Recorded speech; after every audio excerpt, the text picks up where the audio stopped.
Hannah from The Friendly Teacher, and today I am sharing with you my top 5 tips for fostering a love for reading in your classroom.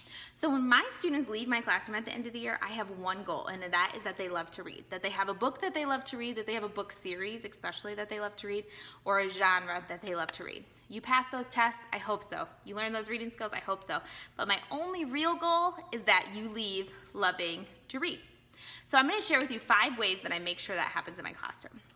The first way is friendly reads, is what I call them. So that is where I find a kid that maybe is like not loving a book, and I find him one of his friends in the classroom or somebody that he likes to talk to is on his level in the classroom, and I get them the same exact book and they read it together. Now, they're not actually reading it together, like he'll read it on his own and he'll read it on his own, and then I give them 5 minutes at the beginning or end of the day, talk about what they're reading. Let me tell you, that's motivating. If your best friend is reading a book, you want to read it too. They like to kind of keep up with each other. They love to have those conversations. They know the conversations have to be on topic, so they know they have to know what they're talking about. Most motivating thing that I do in my classroom, teaches them new genres, gets them into new books.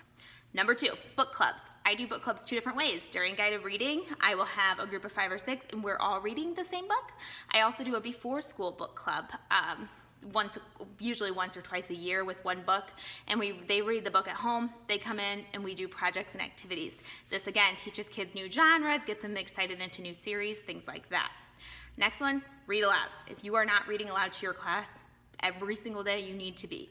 I personally love to read the first of a series. So like the first Magic Tree House, the first Cam Jansen, or one of like an example one, so that they can really get into the series, and then I'll put all the other books in the series and we'll raffle them off, and they get really excited about that. Teaching them new genres, listening to out loud type of reading.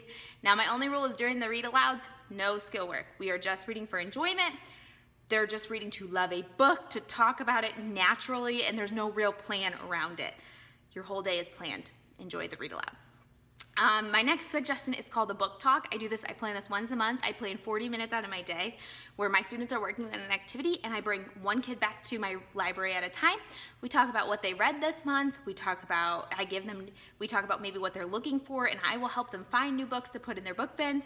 This is a way that I make sure that I know what kids are reading, that I know what they're liking, that I can find books that they like and help them to foster their love for reading.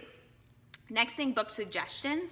Every single day, I let kids, after we are done with guided reading, if they were reading a really good book, they can raise their hand and share what book they're reading and why they loved it when they finish it, and that can promote other kids to want to read it. So maybe, she holds up Stone Fox, tells why she loves the book, and then, does anybody else want to read this book? And then maybe she'll pass it on to somebody else. That kind of fosters that love for reading. Last thing is book projects. If a kid finishes a whole book, we will do book projects with our novels that we read in class, but if they finish a whole book and they want to complete a book project, they can do it at home. I have 20 choices, things like presentations, mobiles, plays, all those things, and I keep it in a binder. They can complete it at home, bring it in to school and share their project, which will make more kids want to read their books. So those are a bunch of very simple, easy, no prep ways to foster a love for reading in your classroom. The last thing that I'm going to share with you is I have a free list of 3rd grade interested based on topic books for you for free. So if you're going to sign up in your email, you're going to get this whole packet of all these book titles that you can give to your students. So like, let's say your student loves sports. You go to the sports section, find a book that they love, things like that. Makes it really simple. Drop your email below and I will send you that list. Before I get off here, I want to share one thing. Where do I get these books? 1, public library. 2, school library. Free, free, free, free, free. Use your libraries. The other way, Scholastic Book Points, obviously, those are cheap. Thrift stores, Goodwill, things like that. Also, at the beginning of every school year, I put in my newsletter, if you have any books at home that you aren't reading anymore, please donate them to the classroom. That is how I get books for cheap or free every single year. If you have any questions about how to foster a love for reading, or if you have another great idea that you want to share, comment below.